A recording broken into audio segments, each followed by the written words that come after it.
Welcome to the Chicagoland Speedway for the Delta Indy 300, race 14 in this incredible 16-race championship. And what a tussle faces us today, with so much at stake as the season end comes rapidly into sight. Castroneves heading the standings, but closely shadowed by teammate Gilles de Ferran. Just 42 points separate the leading four drivers, and you can't count out Sam Hornish Jr. either. 50 points for a win, don't forget, and it could all change so quickly. Just ask Tony Kanaan and Scott Dixon. And here's a great sight: Felipe Giafoni back from terrible injuries, a broken pelvis amongst other fractures in Kansas. Alex Barron not holding on to that ride, but today he switches to Red Bull Racing. Buddy Rice taking a spectator seat today.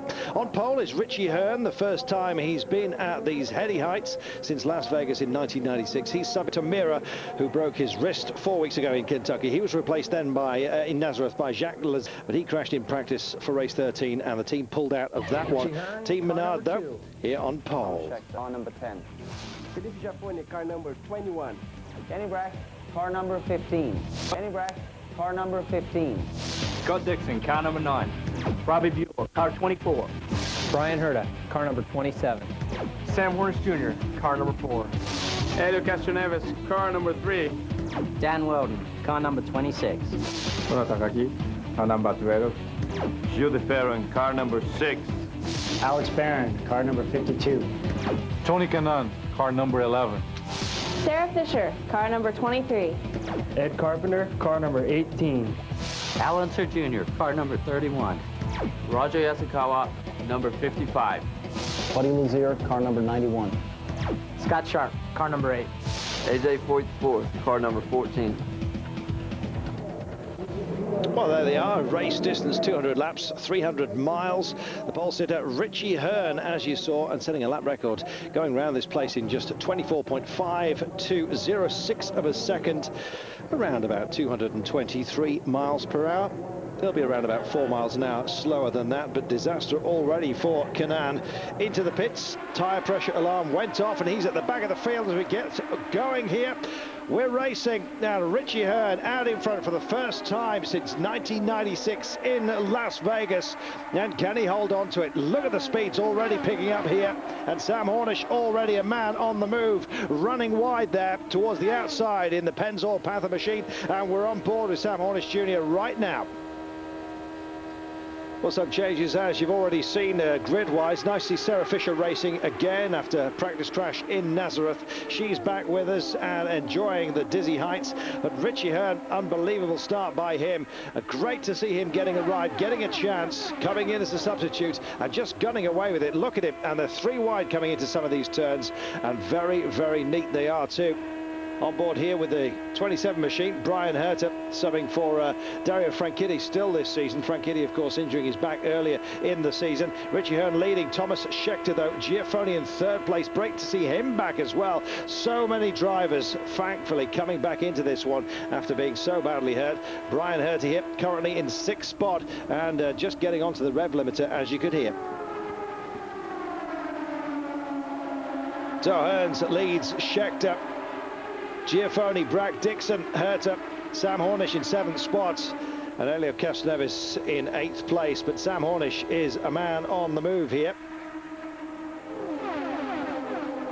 Giafoni doing so well to jump back into his machine as well. Alex Barron had been doing so well driving that one, as underneath Giafoni goes Thomas Schechter, the young South African. He's certainly settled into his role with Chip Ganassi racing so far this season.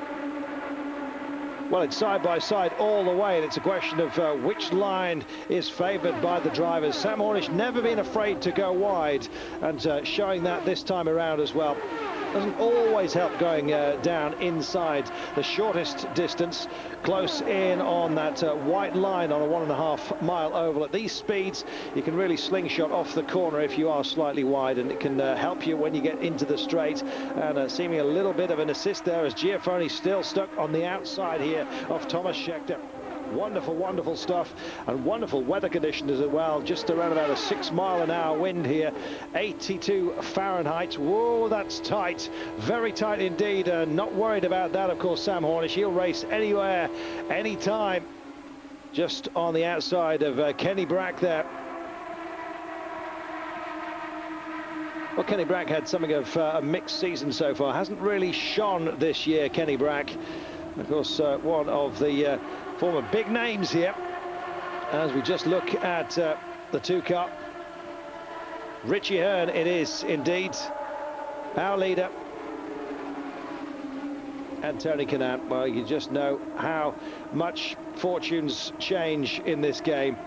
Kanaan for Andretti Green Racing. He's had a very, very mixed time of things, and currently finds himself starting today 3rd in the championship after being at the dizzy heights up on top, on board with the 11 car of Kanaan for the time being. And just look how busy his hands are here, just holding the car up a little bit wide there. Speeds carried into these corners, absolutely tremendous, and the G-forces on the driver's necks, something to behold. Hearn out in front and holding on to it though, but for how long? That is a big question. Well, plenty of questions to be asked of him. Got the ride, said he was just grateful not to be off the sofa and back out there. Looking at Dan Weldon coming round there in the Klein Tools machine, the 26 car. And look at those who've fallen back somewhat. Dixon down a place, Kenny Brack down 5, as you just go past the Purex of Robbie Buell there. 24 car, his teammate Sarah Fisher back racing once again. Sarah injured, of course, as we told you before, as I'm sure you well know. Last time around, not allowed to race at Nazareth, and yeah, didn't start due to her injuries. They weren't serious, but it was doctor's orders indeed. And look at this out in front here. Well, Giafone fancies his chances. Sam Hornish Jr. getting into the swim here. Just look at the speeds that they're carrying here and how close they are. Well, not quite enough room to go 3 wide as well. Hornish, the sort of man who just race absolutely anywhere, and since they got this Generation 4 machine underneath them, the motor that is. A quick look at Sarah Fisher racing here, currently back in 21st spot, and right plumb last for the time being. Problems for Sarah throughout the year, and problems, and they are 3 wide, and Hornish just getting very, very tight in there. Goodness gracious, close to Giafone, almost contact. Hornish quite happy to race when it matters out in front, and indeed challenge anyone out there as well. And Hornish right back on the speed now. Kentucky, of course, race victory, 2nd in Nazareth last time out, and they really have got the engine package well and truly together here now. The Chevys, of course, given a chance to change the engine setup throughout in the middle of the season, I should say, which really criticised by an awful lot of teams, not least the Hondas, of course. Toyota have been dominant here. Oh dear, and that does not look good at all. And the leader, well, I thought he was slowing down, and thank goodness he's not, but he is reporting that he's having some handling difficulties, a little bit of understeer, nothing too serious. On board with Hearn. He's still our leader, and way clear of Scheckter, Giafone, Dixon and Hornish, the men chasing him down. Well, Richie Hearn had been on the sofa enjoying the Indy Racing League on the TV, got the call, and just look what he's doing with it.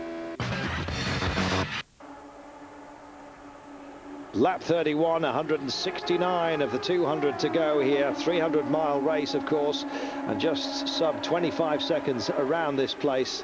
Amazing speeds carried into the turns and indeed down the pit straight. And we've seen the cars drifting 3 wide here, and it's been Sam Hornish on the outside, and he's got that slightly wide line once again here. Hearn seriously under pressure. It's Thomas Scheckter, the man who's looking ahead and trying to think of what, trying to just clear his mind as to what's going on behind him.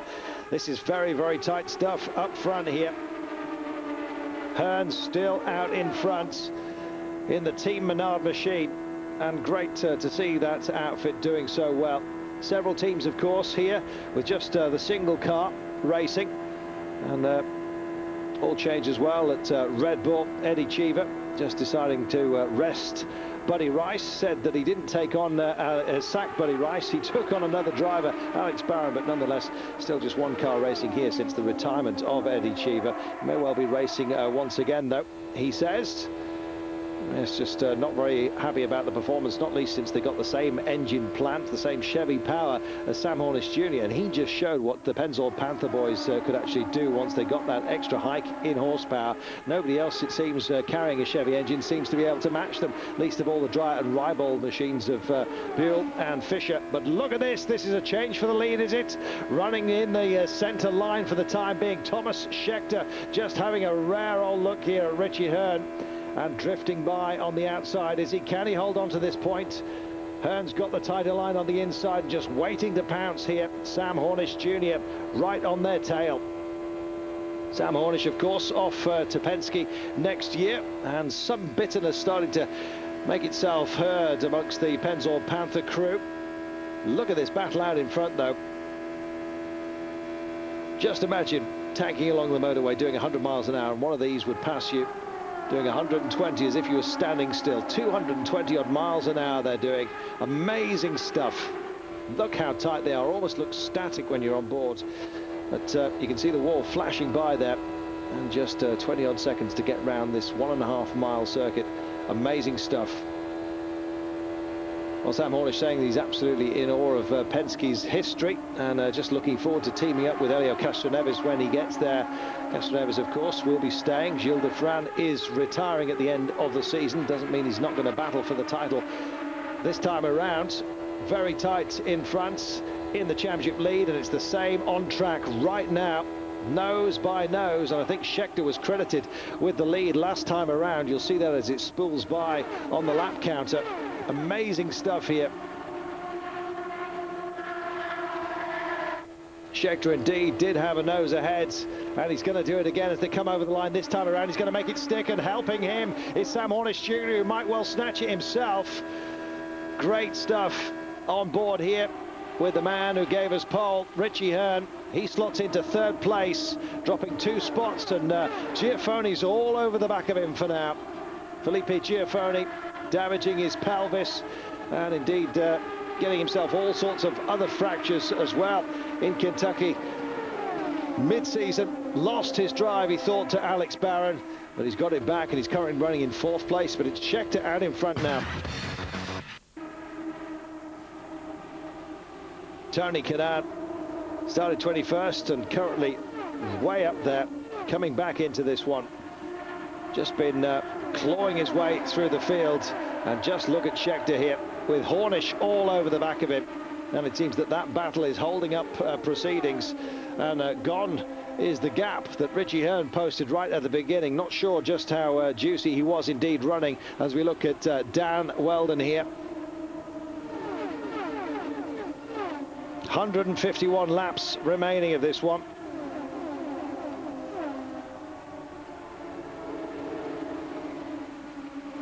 And a quick look at Ed Carpenter as well, making his full Indy debut, of course racing in the Infinity Pro Series. Mark Taylor, the Brit, running the Indy Pro Series race here ahead of Ed Carpenter this time around.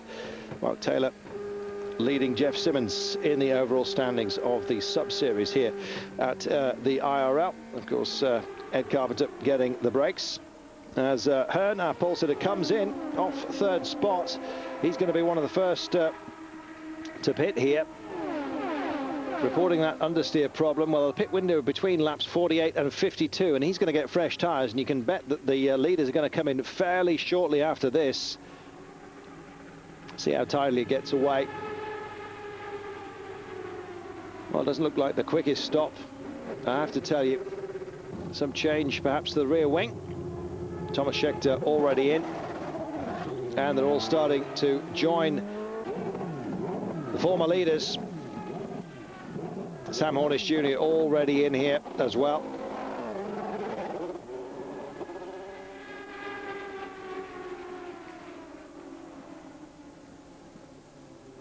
Well, all kinds of changes going on here. Kanaan stalling in the pits, though, and that's going to be a lot of lost time for him. Finally gets it back underway, but that's exactly what he did not want to happen.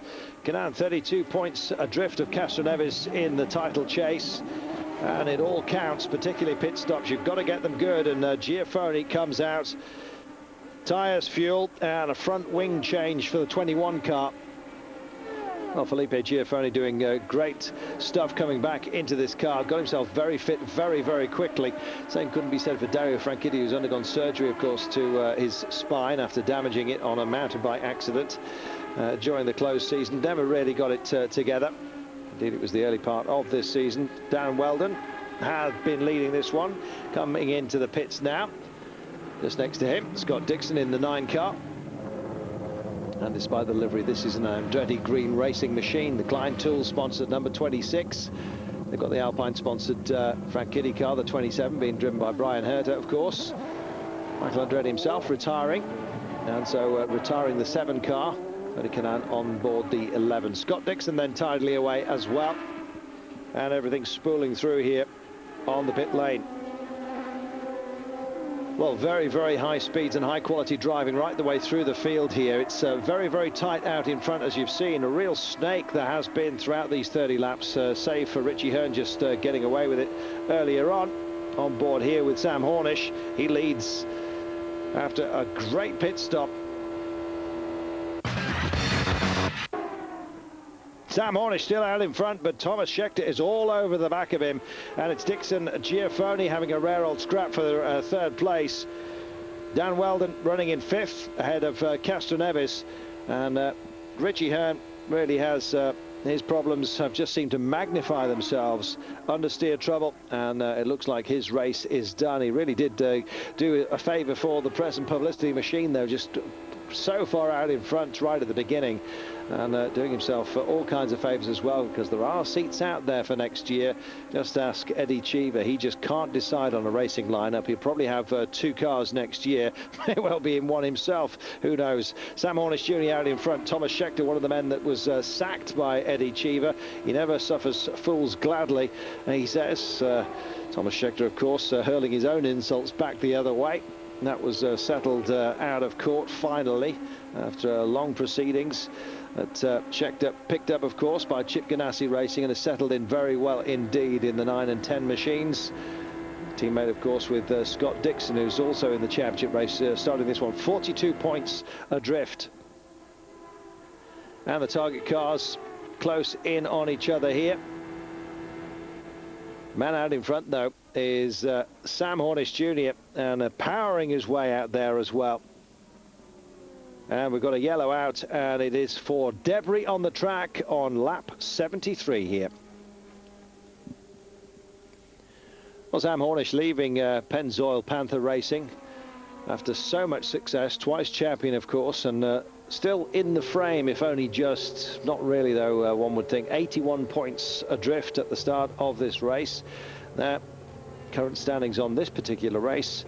Hornish leading Scheckter, Dixon, Giafoni, Dan Weldon in 5th place. Great run by the rookie, the Brits. And Richie Hearn now running in 8th between Brack and Carpentier.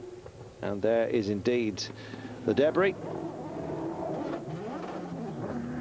Cars in and tidily away, and this is going to be very, very important here.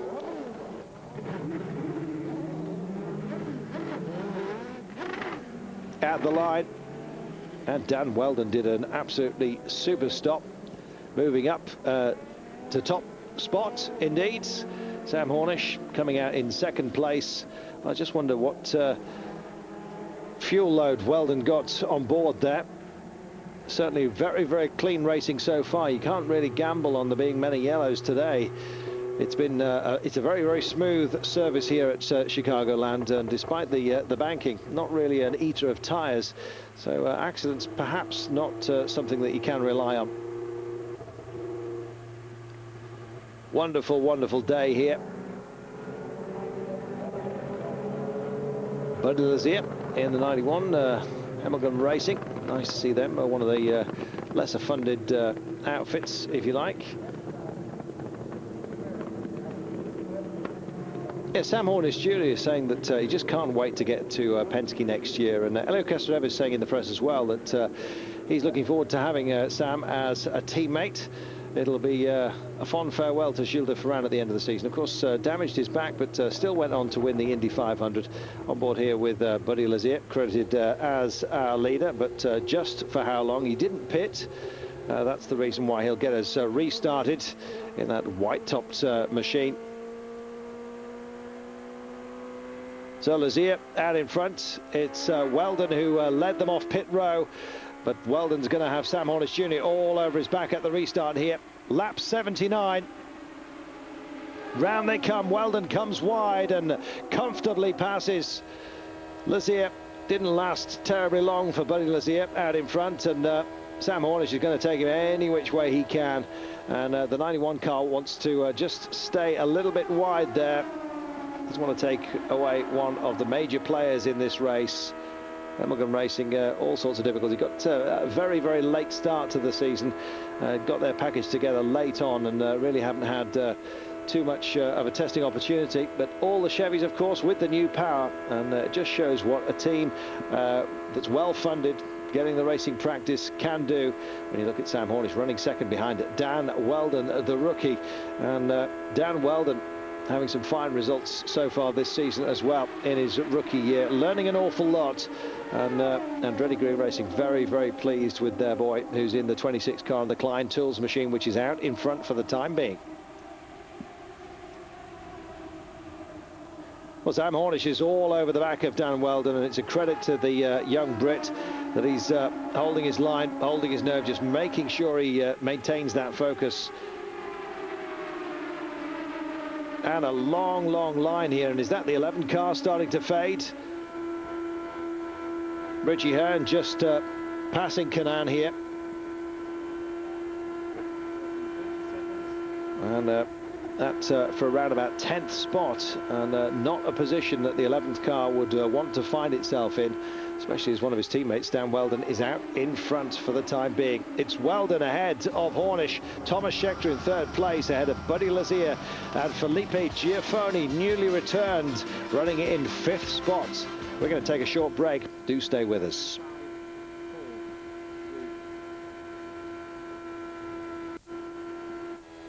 Welcome back. You're on board with Sam Hornish Jr. here.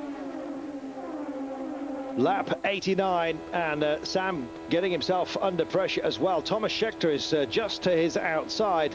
Dan Weldon it is out in front, and by goes Thomas Scheckter, just showing exactly what he can do. The young South African, very, very well balanced together driver, it seems, this year. And look at this, challenging for the lead side by side.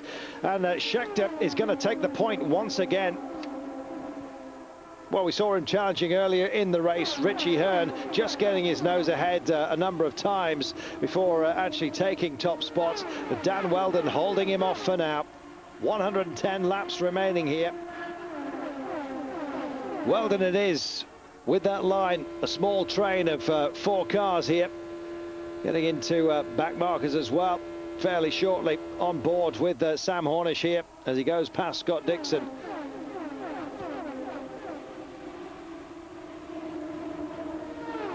The lead cars just carrying an awful lot of weight here, and indeed starting to just pull themselves away from the rest of the field.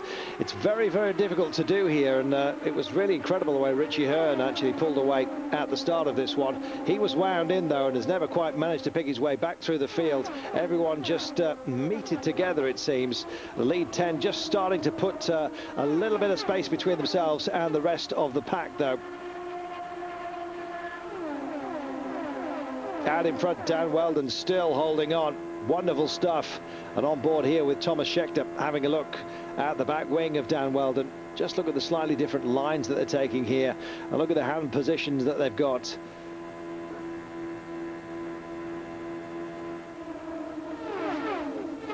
Sam Hornish once again having a look wide.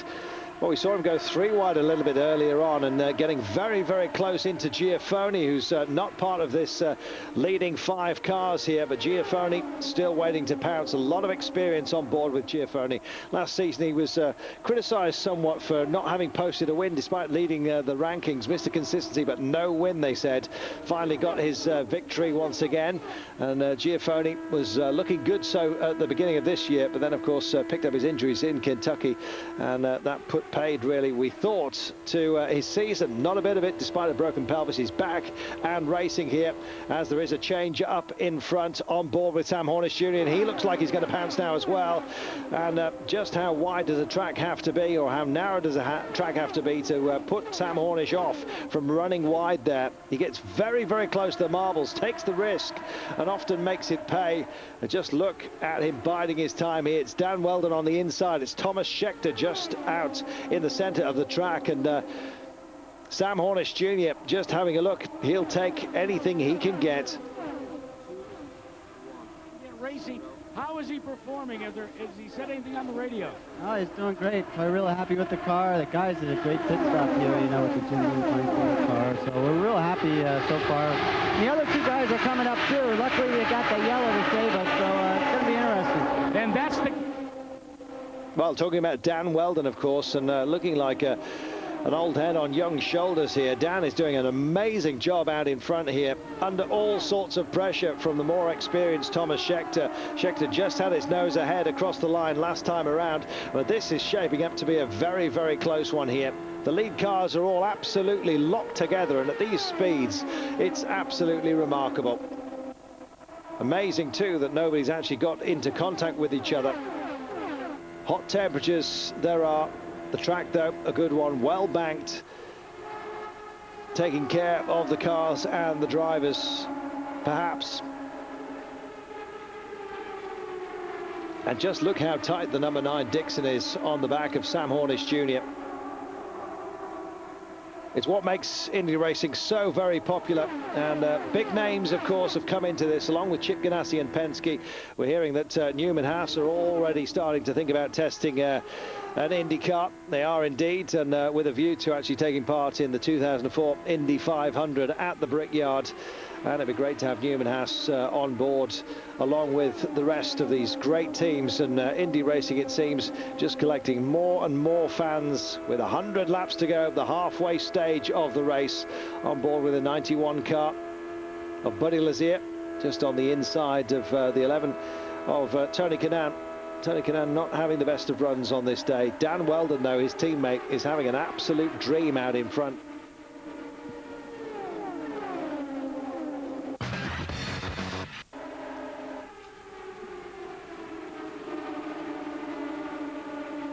Looking at the 14 of AJ Foyt, the fourth, one of the slower cars on the track, as he has been all season, and indeed starting at the back today, and many describing him as something of a liability, but he is learning, and he's got a lot of family history behind him, of course. Question is, can he just keep his nose clean today as we go 3 wide here, and we're on board with Sam Hornish Jr. and just backed out of that one, and he wants to be careful he doesn't get wound in and lose third spot as well. Well, having a look, just telling the boys that he's there, and it just shows the mettle that he's got, and indeed he has lost that spot, it seems, to the 9 car of Scott Dixon. Scott will accept anything like that. Sam Hornish just getting off the throttle there. He had to as they came into the turn. 3 wide they were. He was the man on the outside, and he was going to get slung towards the wall, into the marbles, the debris that forms, little tiny beads of rubber that as the tires melt these slicks, the little balls of rubber move to the edge of the tire. They get shredded off, and literally it's like running onto marbles at the outside of the track. And Sam Hornish is under all sorts of pressure here from Scott Dixon. Scott Dixon nailing that third spot. Tony Kanaan starting to get back into this one as well. Well, Tony Kanaan has crept his way back up through the field here. Started 14th spot on 7th row alongside Alex Barron, who's running for Red Bull Chiva Racing, subbing for Buddy Rice here. Buddy Rice never really got it together this year, and indeed when they got the power plant, Eddie Chiva said he just couldn't wait any longer for success. He was getting in the car himself, and just look at this battle going on now. Wedged together, all 5 of our leaders, and there's more besides coming into the frame. Giafoni not that far away either. Elio Castroneves as well, also getting into the mix, but Dan Weldon is the boy that's holding everybody off for the time being. On board once again with Sam Hornish Jr. here. Well, all sorts of people were making rumours about Sam Hornish. What would his programme be? Pennzoil Panther said that they were prepared to let him do a bit of NASCAR if he'd have actually stayed with them. But the temptation of running for Penske has proved just too much, and it'll be wonderful to see how he gets on. Twice champion alongside the twice Indy 500 winner, Helio Castroneves. Next season, it's a great racing lineup for the Penskes. Sam Hornish, star turn here for the last few seasons at least. Had a somewhat stuttering start after being hampered, if you like, by Chevy power. The Toyotas really were the cream of the crop. Dan Weldon, though, out in front here, on board with Honda power, Klein Tools machine. And just proving that he can run alongside Thomas Scheckter and the 10 car and Toyota. So all three engine makes filling the top three spaces, and a jink there as Scheckter almost seemed to fake a move towards Dan Weldon, and Dan just stayed absolutely rock solid there, didn't flinch at all. I can't believe Thomas Scheckter actually got it wrong. I think he was just a little bit of frustration creeping in perhaps. He's got the wide line here, and this could pay off this turn. Side by side racing here. Crowd absolutely enthralled, as well they might be. Lead five cars absolutely locked together, almost in formation there. Weldon it is ahead of Scheckter, Hornish Jr., Dixon Canaan and Giafoni running in sixth spot now.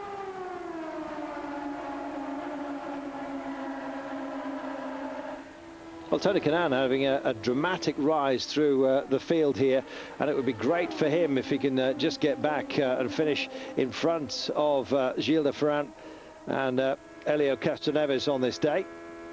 85 laps remaining as we ride once again on board with Buddy Lazier.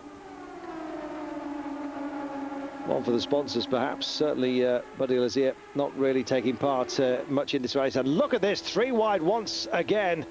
Amazing stuff, and I just don't know how Sam Hornish Jr. manages to sweep that line clear all on his own. He's running wider than anybody else, and maybe he's just banking on keeping the line a little bit clear for himself a little bit later on, just getting ever more wide, just running it out there.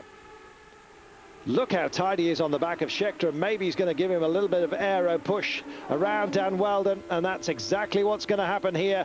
Can Hornish hold on to this spot? And it looks like they're the 1-2, and it's worked in their favour, and Dan Weldon has just backed off of this one.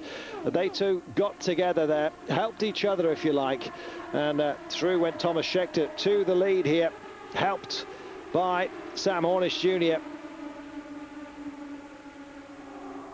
Our pole sitter Richie Hearn running in sixth place. Still holding the laps led. And just look at the average speed overall. Oh, in excess of 200 miles an hour. That's an average, of course, and it all depends on the amount of yellows that actually fly in a race. But fast it certainly is, and furious it certainly will be if Hornish gets into one of these back markers here. Look how wide he's running. Just can't really understand how he can do that, and just nudging the rev limiter as well, and as a result the rev limiter is kicking in, and that's why Thomas Scheckter just put another car length or two between himself and the chasing Sam Hornish. Sam Hornish, one of the bravest men out there, great racecraft as well, and we've got a man in the wall. And that is heavy damage, a spin round, but it's we've got radio contact already, and thank goodness nobody hurt, it seems. Kenny Brack doing a 180-degree spin. Let's see if we've exactly how it happened, and it looked like it may well have been a puncture, just letting go mid-corner. And indeed, it looked like the tyre was already down as he hit it. It's the tyre you're looking at the rear there. Heavy damage to the left-hand side of the car.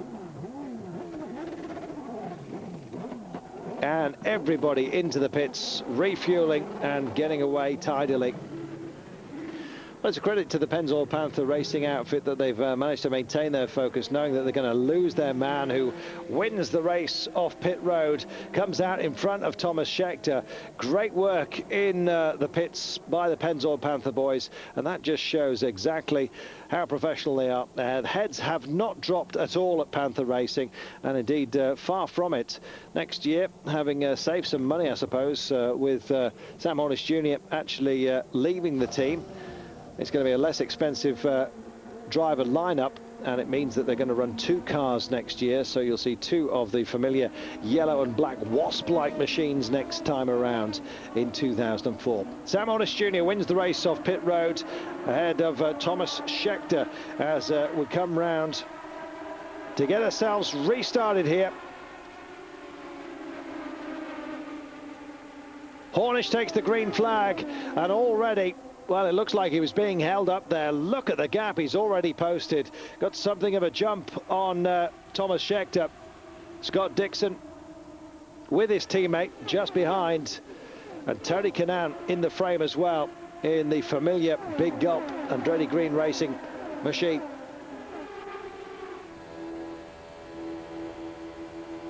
Double on board here, and look at the clear track that Sam Hornish Jr. has got, and now he can pick any line he likes, and indeed almost leading a sheep-like line here. Just shows you the best line as far as Hornish is concerned will be the one he picks now. So it was an unfamiliar line that he was taking around the outside, which is a credit to the setup of his car. Must be absolutely bang on. His preferred line is obviously the one he's going to be on in clean air, and he's down towards the inside there, a little bit up towards the centre of the track perhaps, but certainly not as wide as he was running a little earlier on. 69 laps remaining. It's Sam Hornish Jr. out in front ahead of Thomas Scheckter. Scheckter's teammate Dixon just behind him ahead of Tony Kanaan. Dan Weldon in 5th spot for the time being, and in 6th place it's Richie Hearn, who started us off on pole today. On board now with the 11 car of Tony Kanaan. Well, Tony Kanaan concerned, of course, to rebuild his title challenge after a number of disappointments, not least, of course, at Nazareth. He and Thomas Scheckter having a few words with each other. But Sam Hornish out in front with Richie Hearn running in 6th place. These are the Chevy, the new Chevy power. This is Toyota for you, running at 2 and 3 for the time being, and I'm sure we're going to have Honda as well for you. There it is, and indeed Tony Kanaan has passed Dan Weldon. Dan Weldon, Honda power, leading for such a lot of this race, and proving, as we've seen, that perhaps the IRL decision was exactly the right one to allow Chevy to get back into the frame. And in the hands of Sam Hornish Jr., it's been a winning combination. Had the engine, then had to hand it over to Chiba Racing. Then all the Chevy machines got the Generation 4 machine. And indeed, have been performing far better. It's a tighter pack, certainly, that's for sure. But leading it for now, it's Sam Hornish Jr.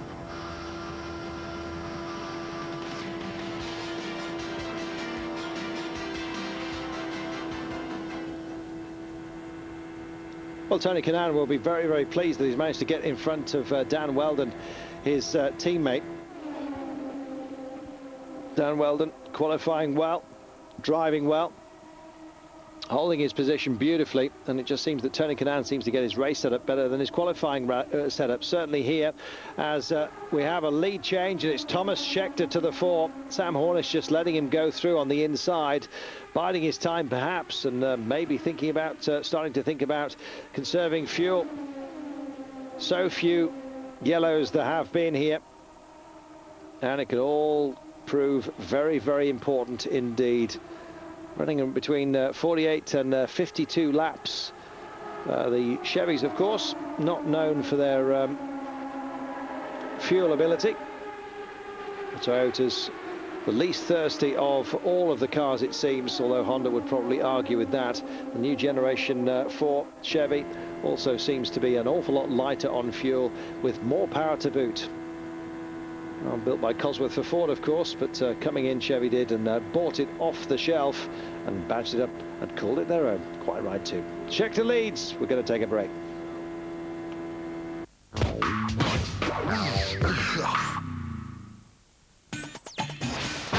LG presents the LG Super Racing Weekend Trophy. Improve your driving skills throughout the season on the 10 official circuits and in 3 different racing categories. And win prizes from a selection of the finest LG electronics products. 3 games triple your chances to be the fastest on track. So go to Eurosport.com/GameZone and have fun with LG. Suzuki presents the Suzuki Bikes Challenge. This season, the level has been set even higher with 2 different games, 16 brand new circuits, and a sharper gameplay. And above all, Suzuki wants to offer you the chance to win 2 of its most exciting and powerful motorcycles. The brand new Suzuki GSX R1000 and the Suzuki SB1000S. So go to Eurosport.com/GameZone now and enter the Suzuki Bikes Challenge. Games and more. Vodafone Live.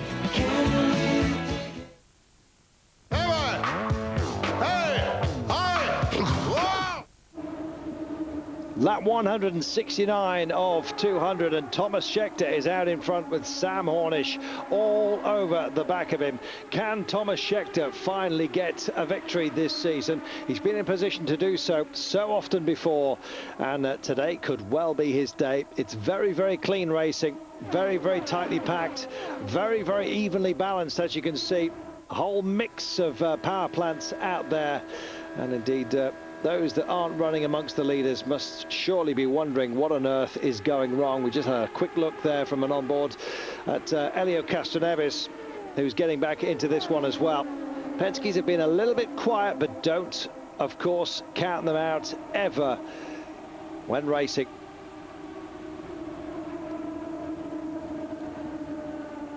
Giafoni there, running wide, having a look at Scott Dixon. Giafoni running in 5th spot. And indeed in 4th, I beg your pardon, having passed Tony Kanaan. Well, Felipe Giafoni coming back into racing here after so many serious injuries, the sort of injuries that would keep any mere mortal out of racing for an entire season. But he got himself back together. I think the performance of Alex Barron in his racing seat probably encouraged him to do just that. And I think this is Sarah Fisher that's just holding everything up for the time being. It certainly is. Sarah with Chevy Power, the new power plant. She'd been waiting for it at Dreyer and Reibold Racing. That team just not having the best of races. Sarah Fisher may well be the most popular of the IRL racing drivers, but she just has all sorts of bother picking up and that is a flag, and that looks like a black flag for Felipe Giafoni, and it is indeed, and that is for blocking Scott Dixon. Well, I have to say, if it was blocking, it was innocuous to say the very least, and well, we're just going to have to wait and see exactly what, and indeed he's been showing it for a second time, and he's going to have to come in to the pits here, and I can't quite understand it. Well, if you've been watching IRL racing so far this season, Giafoni leaving the pits after his stop-go penalty, and that's an absolute disaster for Felipe Giafoni. They're not happy about it at all.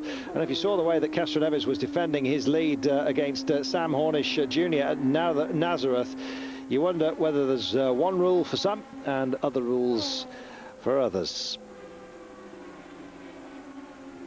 So into the pits. 185. That's Gilles de Ferran moving in and out smoothly. On board here with, I think it's Thomas Scheckter getting refueled, and out he comes. And that is Elio Castroneves, and this really throws a spanner into the championship standings here. That's the 3 car of Elio Castroneves, the championship leader, And that is a dramatic moment indeed. He was leading Gilles de Ferran by 25 points coming into this one. Tony Kanaan by 32. Now, if either of those could win this one, they'll pick up 50 points, don't forget. Quick one for Brian Herter as well on the 27 car. Castroneves has brought out the yellow flag here. Fuel only for Brian Herter, just to get out, stay on that lap and come round behind the rest of the field. Obviously we're running very, very close to losing fuel, and you are allowed to pit if that is the case, but we'll of course go to the back of the lead lap, and that's Helio Castroneves, and that is a real disaster as far as he's concerned. Oh, Sam Hornish, enough fuel to stay out until they open the pits, one would have thought. Fuel only for Sam Hornish, and hardly surprising. So Brian Herter assuming the lead just for now, ahead of Yasegawa. This of course will all spin through as we stop. Heading for the restart here then, and the 27 car of Brian Herter is going to get us underway.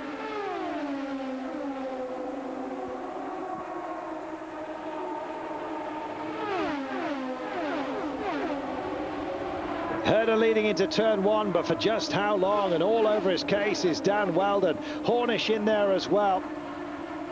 Yasegawa as well. Just 6 laps remaining. It's going to be one hell of a shootout towards the end of this one. Yasegawa on the outside with the 55 car. Weldon alongside him. And the 27 machine of Brian Herter as well. Running wide, here comes the 4 car with 5 to go. These 3 absolutely locked together. Dramatic stuff to say the least here. But he's going to have to watch out because there's an awful lot of debris there. Weldon running on the outside, having a look all over the back of Sam Hornish Jr. 4 laps remaining here. It's tight and it's hustly out there. They're going to get surely in a long line and start battling this. 3 cars out in front. It's Herter in the lead, ahead of Sam Hornish Jr. Thomas Scheckter not giving up the chase either. He tries down on the inside. The laps are starting to run out. It's Sam Hornish on the outside, the wide line. Always there or thereabouts, and I think he's got the lead this time around. Yes, he has. Herter on the inside. Makes it pay once again. The shortest way round the track, and down on the inside now, starting to challenge.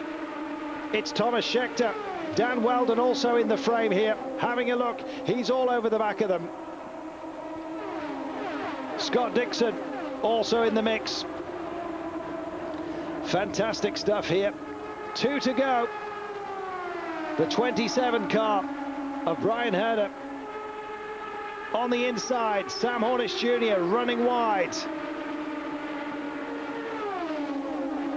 It's a question of which one of the Chip Ganassis is going to have a crack here as well. The target cars waiting to pounce. Dan Weldon also there as well for Andretti Green Racing. And we're on the final lap. And look on the outside, it's Sam Hornish Jr. The 27 car is holding on though. Herter has got in, it seems near contact there. They mashed wheels and there's the line. Unbelievable, and a checkered flag. It's Sam Hornish Jr. that takes it. Brian Herter. Oh my goodness, how do you separate them?